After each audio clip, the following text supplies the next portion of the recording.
बड़ा इशू है। ड्रग्स को लेकर हमने पब्लिक रैली किया है। फिर शाम में हमारा इकरा स्कूल के अंदर एक बहुत बड़ा प्रोग्राम है, पब्लिक प्रोग्राम है। तो ये जो 2 दिन का विज़िट था, इस विज़िट में हमारे इस तरह के कुछ प्रोग्राम्स चल रहे हैं। तो राइट नाउ जो प्रेस कॉन्फ्रेंस है, एक जनरल प्रेस कॉन्फ्रेंस है। डब्ल्यूपीआई की आइडियोलॉजी, डब्ल्यूपीआई का जो फ्यूचर स्टैंड है औरंगाबाद के इलेक्शंस को लेकर, और फिर ओवरऑल महाराष्ट्र में हमारा एग्जिस्टेंस कितनी जगहों पर है, पूरे इंडिया में हम लोग कितनी जगह पर काम कर रहे हैं, डब्ल्यूपीआई किस तरह की पॉलिटिक्स इस मुल्क में करना चाहती है, वो एक ऑल्टरनेटिव पॉलिटिक्स की बात क्यों करती है। ये कुछ चीज़ें हैं जो हम लोग पब्लिक के सामने जो है वो रखने की कोशिश कर रहे हैं। इलियास साहब हमारे नेशनल प्रेसिडेंट यहाँ पर मौजूद हैं। मैं चाहूँगा कि आप लोग जो है वो सर से 1-to-1 इंटरेक्ट करें। Thank you. आप बता दीजिए पहले आपका क्या है। ये आप बता दीजिए पहले आपका प्रोग्राम क्या है। देखिए, अभी हम लोगों ने पूरे देश में एक 15 दिन का जन अभियान छेड़ा था बेरोजगारी और बढ़ती हुई महंगाई के साथ। हमारा मानना ये है कि जब से ये सरकार पावर में आई है, मोदी सरकार, तब से जो बेसिक इश्यूज हैं पब्लिक के, उनको नजरअंदाज कर रही है, उन पे कोई काम नहीं हो रहा है। और बातें बड़ी बड़ी हो रही है कि हम 5 ट्रिलियन की इकोनॉमी बनाएंगे, विश्व गुरु बन जाएंगे भारत, लेकिन हम ये देख रहे हैं कि बेसिक समस्याएं जो है वो बढ़ती जा रही हैं। जिस तरह कोविड पे सरकार ने ताली पीट कर और बटन बजाकर कोविड भगाने की कोशिश की है, इसी तरह बाकी तमाम समस्याओं के साथ भी ये कर रही है। जो महंगाई है, जब यानी ये सरकार ने सत्ता अपने हाथ में ली थी, उस वक्त 500 रुपये के अंदर, उससे कम रेट में गैस सिलेंडर मिलता था। आज 1100 रुपये से ऊपर हो गया।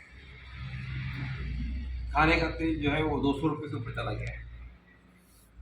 पेट्रोल के दाम जो है वो कहाँ से कहाँ पहुँच गई, आप सब जानते हैं। लेकिन ये सरकार जो है ना, इन इश्यूज में बात ही नहीं करती और लोगों का ध्यान भटकाने के लिए नए नए मसले खड़े किए जा रहे हैं। हम ये समझते हैं कि 2024 का जो इलेक्शन है वो देश के सामने एक बड़ी चुनौती रख रहा है।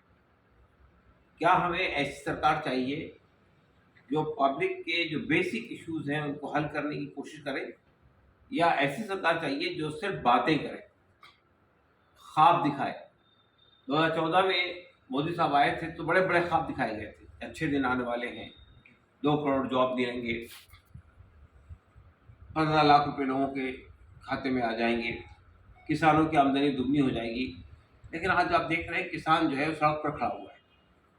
2 साल तक, यानी 1.5 साल तक के तकरीबन दिल्ली, पंजाब, राजस्थान और हरियाणा के किसानों ने दिल्ली के बॉर्डर पे धरना दिया। फिर जिस तरह से हमारे यहाँ जो लोकतंत्र है उसका मजाक उड़ाया जा रहा है कि पार्लियामेंट में चूँकि इनके पास नंबर्स हैं, तो वहाँ कोई डिबेट के बगैर, किसी बात पर कोई डिलिब्रेशन हुए बगैर भी बड़े बड़े बिल और बड़े बड़े कानून मंजूर कर लिए जाते हैं। किसानों के मुतालिक 3 कृषि के कानून बनाए गए, सीएए का कानून बनाया गया, आर्टिकल 371 को एब्रोगेट किया गया। कोई डिबेट नहीं हुआ, कोई बहस नहीं हुई, कोई यानी इस पर बातचीत नहीं हुई। तो ये हमें देखना है कि लोकतंत्र जो है वो बहुत तेजी के साथ में ऑटोक्रेसी की तरफ जा रहा है। और यानी इसकी जो आदमी भी आवाज़ उठाने की कोशिश करे, सरकार के खिलाफ में बोले, तो उसके खिलाफ ईडी की रेड लगा दी जाती है, सीबीआई की रेड लगा दी जाती है, उसको जेल में बंद कर दिया जाता है। या जो बच्चों ने हमारे सीए के खिलाफ तहरीक चलाई थी, वो आज दिल्ली दंगों के नाम पर जेल में बंद है। तो ये जो इशू है कि धौंस से, धांधली से लोगों की तवज्जो असल मुद्दों से हटाई जाए, इसकी कोशिश हो रही है। फिर हम ये देखते हैं कि हमारी देश की अर्थव्यवस्था बहुत बुरी तरह रखा गई। कारपोरेट्स को, बड़े बड़े पूंजीपतियों को सामने रखकर हमारे देश की पॉलिसियां बनाई जाती हैं। तो ऐसा लग रहा है कि सरकार जो है वो सिर्फ बड़े बड़े पूंजीपतियों के का विकास तो चाहती है, लेकिन आम आदमी का विकास नहीं चाहती। ये जो गरीब और अमीर के दरमियान जो खाई है ये बढ़ती जा रही है, पार्टी का नाम नहीं ले रहे हैं। तो हम समझते हैं कि ये यहाँ की जितनी सेकुलर पार्टीज हैं देश में, उन सब के सामने ये एक बहुत बड़ा चिंता का विषय है कि अगर वो सब साथ में आते हैं और कोई बड़ा अलायंस बनाते हैं, कोई विकल्प खड़ा करते हैं, तो फिर हम मोदी सरकार को सत्ता से हटा सकते हैं। 2014 में 31% वोट मिला था, 31%, और 2019 में ये बढ़कर जो है 36%, 37% हो गया। लेकिन फिर भी मेजॉरिटी वोट जो है वो विपक्ष के पास है, लेकिन वो बढ़ जाता है। तो मैंने पिछले दिनों दिल्ली में तमाम विपक्षी पार्टियों की मीटिंग हुई थी, उसमें मैंने भी भाग लिया था। तो उसमें हम लोग यही बात कही कि अगर ये जो बाज लोग टीएमसी और टीआरएस जो है वो जब ये बात कहते हैं कि हम माइनस बीजेपी माइनस कांग्रेस एक अलायंस बनाएंगे, तो ये बिल्कुल गलत बात है। जब तक के कांग्रेस पार्टी और सब लोग मिलकर एक अलायंस नहीं बनाते, उस वक्त तक कि आप ये जो फांसीवादी फोर्सेस हैं, जो जहाँ पर वो सत्ता में नहीं आते वहाँ तोड़ फोड़ करके वहाँ पे अपनी हुकूमत बना लेते हैं, जैसा कि आपके महाराष्ट्र में हो। तो हम ये सोचते हैं कि ये एक बहुत बड़ा विषय है कि लोगों की समस्याएं हल होनी चाहिए, बेरोजगारी खत्म होनी चाहिए, ये इन्फ्लेशन यानी महंगाई खत्म होनी चाहिए, लोकतंत्र को बाकी रहना चाहिए, अर्थव्यवस्था को ठीक होना चाहिए। ये सब चीज़ों के लिए ज़रूरत इस बात की है कि जिस सरकार के पास कोई नीति नहीं है, कोई विकास का एजेंडा नहीं है, ऐसी सरकार को अब सत्ता में रहने का कोई उसकी बात नहीं होती है, बल्कि अब उसको सत्ता से हट जाना चाहिए। हम देखते हैं कि हमारे देश के बिल्कुल यानी पड़ोस में जो श्रीलंका है, वहाँ भी यही सिचुएशन थी कि वहाँ पे यानी वहाँ जैसे हमारे यहाँ हिंदू मुस्लिम की बाइनरी खड़े करके ये अपना वोट बैंक बनाने की कोशिश करते हैं, वैसा ही वहाँ पे पहले टामिलियंस के साथ में किया था, बाद में मुसलमानों के साथ में किया, लेकिन बाद में सब ये सिनाली टामिलियंस मुस्लिम सब एक प्लेटफॉर्म पर आके उन्होंने सरकार के खिलाफ मोर्चा संभाल लिया। तो कहीं ऐसा ना हो कि हमारे देश के अंदर भी ये सिचुएशन पैदा हो जाए। हम समझते हैं कि इससे बेहतर ये है कि पब्लिक रिवोल्ट हो, पॉलिटिकल पार्टी एक प्लेटफॉर्म पे आनी चाहिए और पॉलिटिकल पार्टी को एक प्लेटफॉर्म पे आके एक एक विकल्प खड़ा करना चाहिए। और हम समझते हैं कि ये वक्त इस बात का तकाजा कर रहा है। 2024 के इलेक्शन पर कोई ज़्यादा वक्त नहीं गुजरा है, और अब हम समझते हैं कि इसी तरह का सवाल जो है वो कर्नाटक के इलेक्शन में भी और गुजरात के इलेक्शन में भी हमारे सामने रहेगा कि सरकार कैसी सरकार चाहते हैं, जो लोगों के विकास के लिए काम करे, आम आदमी की समस्याओं को दूर करे, या सिर्फ नारे देते रहे, वो सिर्फ स्लोगन्स देते रहे कि हम ये करेंगे और हम वो करेंगे, ख्वाब दिखाए लोगों को, सपने दिखाए लोगों को, लेकिन काम न करें। तो अगर ऐसा है तो उसके लिए ज़रूरी है कि विपक्षी पार्टियों को एक प्लेटफॉर्म पे आना है। यही बातें हम आज विपक्ष की पार्टियों के साथ भी कर रहे हैं, और यही बातें हम समाज के अंदर जब जहाँ जाने का मौका मिलता है वहाँ भी बातें रखने की कोशिश। हाँ, बात नहीं, दिल्ली में 6-7 पार्टियों के साथ एक मीटिंग हुई, जिसमें कांग्रेस के लोग थे, जिसमें समाजवादी पार्टी के लोग थे, जिसमें टीआरएस के लोग थे, जिसमें एनसीपी के लोग थे, और इसके साथ साथ बहुजन समाज पार्टी के लोग थे। तो 7 पार्टियां थी, और इसके साथ साथ सिविल सोसाइटी के लोग भी थे। तो ये एक कोशिश हुई है वहाँ पे, लेकिन अब वो बड़े पैमाने पे होने की जरूरत है। कांग्रेस जो है वो कांग्रेस हमेशा एन वक्त पे कोई एक नया अलायंस कर देती है, जैसा बिहार में पिछले वक्त अलायंस हुआ आरजेडी के साथ, तो पिछले वक्त की पार्टी से ज़्यादा उनकी पार्टी गिरी है। तो कांग्रेस पे कितना आप लोग विश्वास रख सकते हो कि भाई वो लोग अलायंस लेके चलेंगे या वो लोग करेंगे? देखिए, असल में अगर आप ये देखेंगे कि इस वक्त में यानी देश स्तर पर बीजेपी के मुकाबले में कोई देश एक नेशनल पार्टी का कोई है तो वो कांग्रेस पार्टी है। अभी भी पार्लियामेंट के अंदर जो बीजेपी के पास में सबसे ज़्यादा सीटें किसी पास में तो कांग्रेस के पास में, तो कांग्रेस माइनस अलायंस बनेगा तो वोट बढ़ेगा। हमारा मानना सिर्फ ये है कि कांग्रेस की जिस जिस स्टेट में जो पोजीशन है उसको उतनी ही सीटें मिलनी चाहिए। मिसाल के तौर पर बिहार का जो इलेक्शन हुआ था, जिसकी मिसाल आप दे रहे हैं, वह कांग्रेस ने 100 सीटें ले ली थी।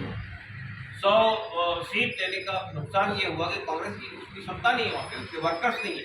तो कांग्रेस को समझना चाहिए कि यूपी में, बिहार में उसके पास वर्कर भी नहीं है, उसके पास वोट भी नहीं है। तो जहाँ जितनी उसकी सीटें हैं उतना ही सीटें उसको मिलनी चाहिए, तभी जाकर कोई मीनिंगफुल अलायंस बन सके। तो कांग्रेस के जो वरिष्ठ लोग हैं वो तो चाहते हैं ना कांग्रेस बड़े हो गए, तो इसलिए अब बिहार का मैंने जैसा उदाहरण दिया, आपने भी उदाहरण दिया, कांग्रेस ने पूरी जान लगा दी है एमआईएम को हराने के लिए भी बिहार में। तो इस तरह का जो कट ऑफ राजनीति चल रही है, इसमें किस तरह आप लोग सर्वाइव करेंगे और किस तरह एक विचार के लोग एक जगह आएंगे, क्योंकि आपस में इतनी कंपटीशन हो चुकी है। देखिए, अगर वो एक प्लेटफॉर्म पर नहीं आएंगे तो खत्म हो जाएंगे। ये मैसेज है हमारी राजनीति का कि अगर आप एक प्लेटफॉर्म पर नहीं आएंगे तो कोई भी नहीं बचेगा। जिस तरह से आपके यहाँ टूट फूट हो रही है, अभी देखिए आपने यहाँ शिवसेना टूट गई, दोस्तों बढ़ गई, कुछ लोगों को लेकर सत्ता में बैठ गए लोग आके। इससे पहले मध्य प्रदेश में हुआ, इससे पहले गोवा में हुआ। तो अगर ये तमाम पार्टियां एक प्लेटफॉर्म पे नहीं आती है और अपनी ताकत जितनी है जिस स्टेट में उतनी ही सीटें लेती है, तो आप कोई अलायंस बना सकते हैं। अगर आपके अंदर ये एरोगेंस होगा कि हम नेशनल पार्टी है इसलिए हर जगह हमारे पास सीटें ज़्यादा होनी चाहिए, तो ऐसा नहीं चलेगा। कांग्रेस को भी समझना चाहिए उसकी कितनी पूरे देश में शक्ति है। एक फॉर्मूला आप निकाल सकते हैं कि भाई आप या तो विनिंग सीट आपके पास में होनी चाहिए, या आप बीजेपी के मुकाबले में आप दूसरे नंबर पर हो, जिस सीट पर वही सीट आपको लेनी चाहिए। देशामध्ये तुमचा पक्ष किती राज्यांमध्ये अस्तित्वात आहे आणि किती आमदार आणि खासदार आहेत? देखिए, हमारे पास में वेलफेयर पार्टी जो है 11 राज्यों में काम कर रही है।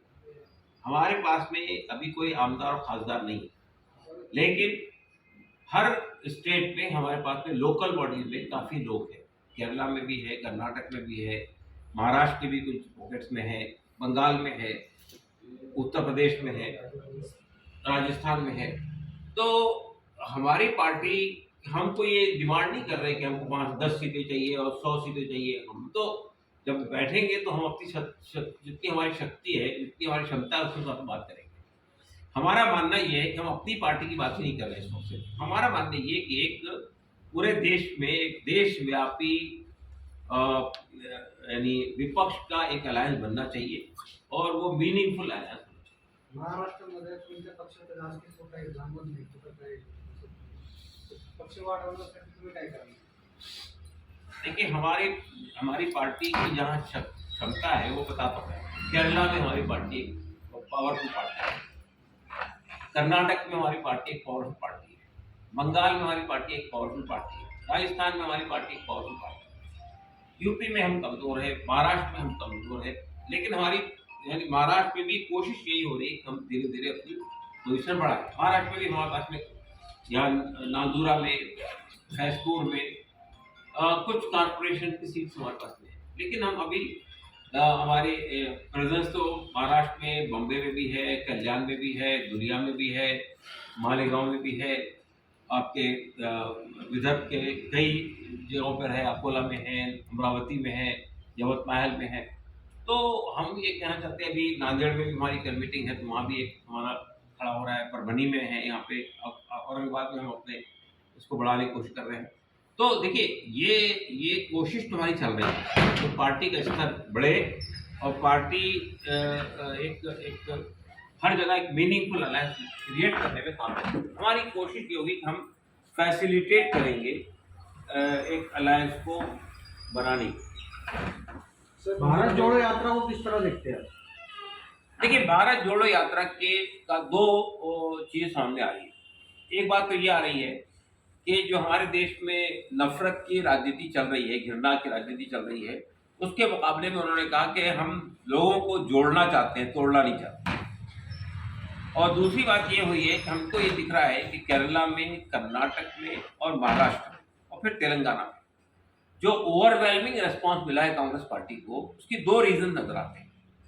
एक रीज़न तो ये है कि पब्लिक जिन इश्यूज से जूझ रही है, एक तो है बेरोजगारी और एक है महंगाई। यही दोनों मुद्दे इन्होंने इस यात्रा के बड़े मुद्दे बनाए हैं और पब्लिक के पास जा रहे हैं। देखिए आज पब्लिक जितनी फ्रस्ट्रेटेड है, जितने परेशान है, कोई भी आदमी उसके दिल पर हाथ रखेगा, उसके दर्द को समझेगा तो लोग उसके साथ जुड़ जाएंगे। आप सिर्फ राहुल गांधी की बात नहीं कर रहे, अगर शरद पवार जी भी अगर यहाँ पे कोई यात्रा निकालते हैं महाराष्ट्र में, पब्लिक का ऐसा ही रिस्पॉन्स उनको मिलता है।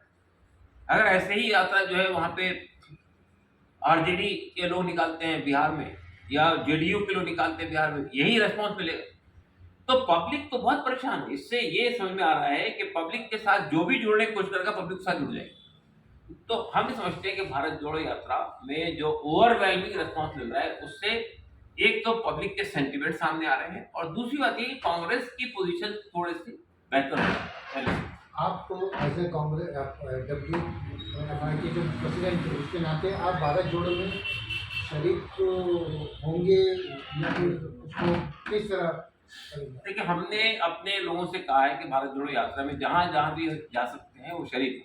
हमारे लोग केरला में शरीक हुए, हमारे लोग कर्नाटक में शरीक हुए, हमारे लोग ने जो है आपके यहाँ तेलंगाना में शरीक हुए। यहाँ भी हम कोशिश करेंगे, लेकिन हम लोग जुड़ेंगे राजस्थान में, हम लोग जुड़ेंगे दूसरे राज्यों में। तो हमारा कहना ये है कि देखिए असल में कांग्रेस से नहीं जुड़ रहे हैं हम लोग, उस विषय से जुड़ रहे हैं जिस विषय को लेकर भारत जोड़ो यात्रा चल रही है। एमआयएम पण विरोधी पक्षात आहे, तर तुम्ही एमआयएमला धर्मनिरपेक्ष पक्ष मानता का? देखिए पॉलिटिक्स दो तरह से होती है। एक पॉलिटिक्स होती है इंक्लूसिव पॉलिटिक्स, सबको साथ लेके चलने वाली पॉलिटिक्स, और एक पॉलिटिक्स होती है जिसको आइडेंटिटी पॉलिटिक्स कहते हैं, एक विशेष वर्ग के लिए पॉलिटिक्स करना। हमारी पार्टी जो है वो एक विशेष वर्ग की पार्टी नहीं है। हमारी पार्टी एक इंक्लूसिव पार्टी है। हमारी पार्टी के अंदर हिंदू भी है, मुसलमान भी है, सिख भी है, ईसाई भी है, सब है। तो हमारी पार्टी इंक्लूसिव पॉलिटिक्स की कायल है। बाद लोग यहाँ पे दलितों की पॉलिटिक्स करते हैं, बाद लोग यहाँ पे मुसलमानों की पॉलिटिक्स करते हैं, वो उनका एरिया है। हम लोग ये समझते हैं कि भारत में तमाम वर्ग के लोग रहते हैं, सबकी बात आपको करनी चाहिए, सबके इश्यूज के लिए काम करना चाहिए। हम ये नहीं कहते आइडेंटिटी पॉलिटिक्स नहीं होनी चाहिए, लेकिन हम लोग आइडेंटिटी पॉलिटिक्स के फेवर में नहीं। एमआयएम सेकुलर नहीं क्या फिर? नहीं, देखिए बहुजन समाज पार्टी सेकुलर नहीं है क्या? सेकुलर पार्टी होना अलग चीज होती है। वो किसी धर्म विशेष के लिए नहीं काम करते हैं, लेकिन कम्युनिटी विशेष के लिए काम करते हैं। एमआयएम करते सर जैसे आपने बोला है सब एक जगह पे आना चाहिए, नहीं तो वो खत्म हो जाएगी, लेकिन ये मुमकिन कैसे है सर? ये मुमकिन है। देखिए जब आप देखते जंगल में आग लगती है ना, तो शेर और बकरी और सब एक जगह आ जाते हैं ना।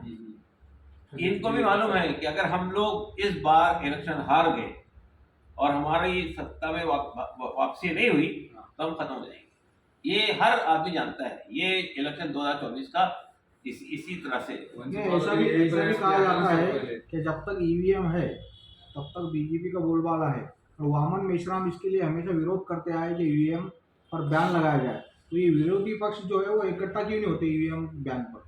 देखिए ईवीएम के खिलाफ हम भी है। हमारा मानना है कि दुनिया के 80 देशों में, बड़े बड़े देशों के अंदर ईवीएम नहीं होता है, वहाँ यही इसी तरह से वोट डलता है। तो ईवीएम नहीं होना चाहिए, लेकिन ये कहना कि पूरा इलेक्शन ईवीएम से रिग्ड हो जाता है, ये बात सही नहीं है। अगर ऐसा होता तो बंगाल के इलेक्शन बीजेपी नहीं आती। अगर ऐसा होता तो महाराष्ट्र का इलेक्शन जो पहले जो तीनों पार्टियों ने मिलकर लड़ा था वो ये लोग नहीं जीतते। ये कहना कि ईवीएम से हर जगह धांधली करके सत्ता में आ जाते हैं लोग, ये बात सही नहीं है। हाँ 2%, 3%, 4%, 5%, 10% तक भी आप उसको रिग कर सकते हैं, लेकिन ईवीएम से 100% रिगिंग करनी जाए ये हम उसके हक में नहीं है। हम समझते ऐसा नहीं होता है, लेकिन हम भी ईवीएम के खिलाफ है। हमारा कहना ये है कि हम भी ईवीएम को विरोध करते हैं। हम भी ये कहते हैं कि पर्ची डालकर ही वोट होना चाहिए।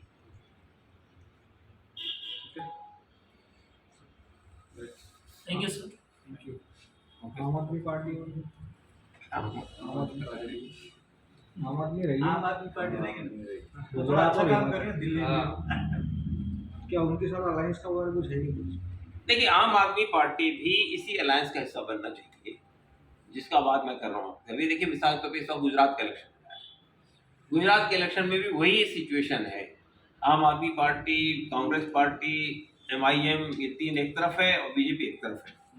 तो सीधे सीधे आप बीजेपी को प्लेट पे रख के दे रहे हैं सत्ता, जबकि वहाँ गुजरात के लोग समझते हैं कि ये जो गुजरात मॉडल का चर्चा है देश के अंदर, ये बिल्कुल गलत है। गुजरात में सूरत हाल हमसे ज़्यादा, महाराष्ट्र से ज़्यादा, बिहार से ज़्यादा खराब गुजरात में। अभी जो ब्रिज टूटा है मोरबी का, उसके अंदर भी करप्शन की वजह से वो मामला हुआ। तो गुजरात की जनता भी वो चाहती है, बदलाव चाहती है। और हमारा अंदाजा ये कि आने वाला जो इलेक्शन है गुजरात में आप तब्दीली देखेंगे। मैं ये नहीं कहता हूँ कि सत्ता पलट जाएगी, लेकिन बीजेपी का बहुत नुकसान होने वाला है। सत्ता में बीजेपी रहेगी इसमें, ये कहना मुश्किल है। मैं ये नहीं कह रहा हूँ कि सत्ता में बीजेपी रहेगी, लेकिन बीजेपी की सीटें कम होने वाली है। इसके बाद कांग्रेस एकदम क्लोज पे आ गई थी। अगर आम आदमी पार्टी नहीं होती तो कांग्रेस पार्टी जीत जाती। ये बार भी वही सिचुएशन, ये बार भी वही सिचुएशन। हाँ, आम आदमी पार्टी की एंट्री से कांग्रेस को नुकसान होगा, बीजेपी के पास मतलब कांग्रेस को नुकसान होने का मतलब बीजेपी को फायदा होगा।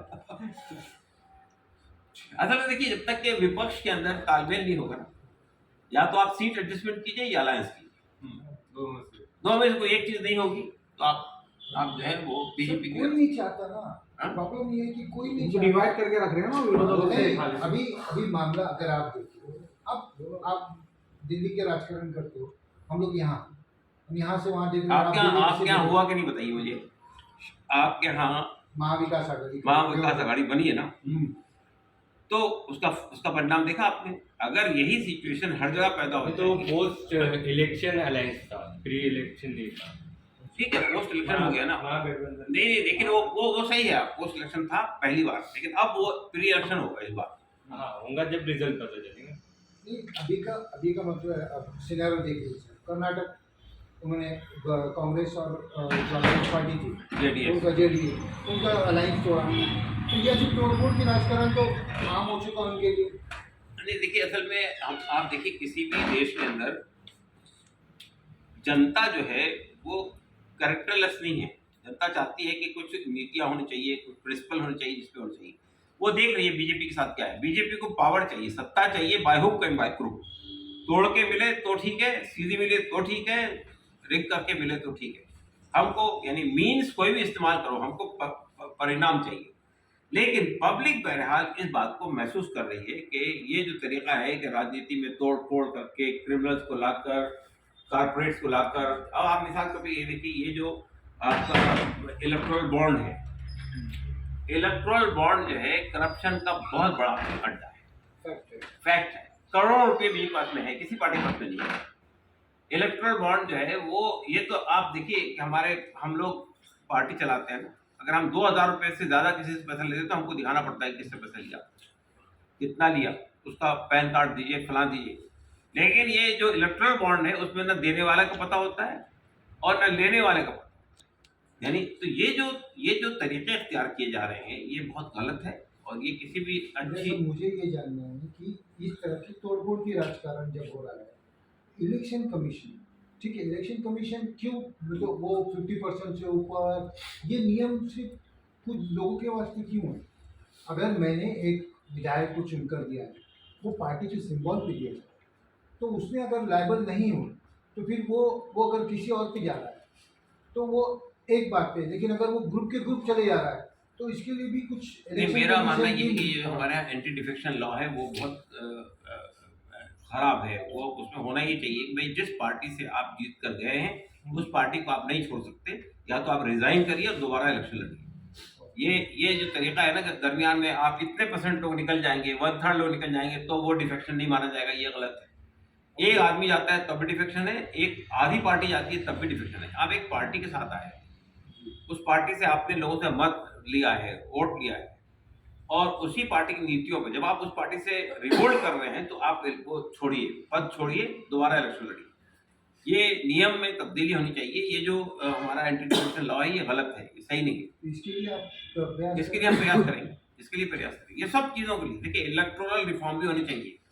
आपको मालूम होना चाहिए कि हमारे यहाँ एक बात चल रही थी, लेकिन वो बात दब गई, कि राइट टू रिकॉल वाली बात, कि अगर जनता ने किसी आदमी को इलेक्ट करके भेजा है सत्ता में और वो कुछ परिणाम नहीं दे रहा, काम नहीं कर रहा, तो हमको वापस बुलाने का अधिकार मिलना चाहिए, इसलिए कि हमारा कैंडिडेट है वो।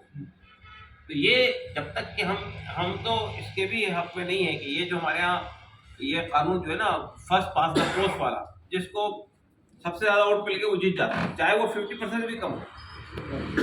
मतलब 31% लेकर बीजेपी हुकूमत बना लेती है और 67% लोग लेकर विपक्ष में बैठते हैं।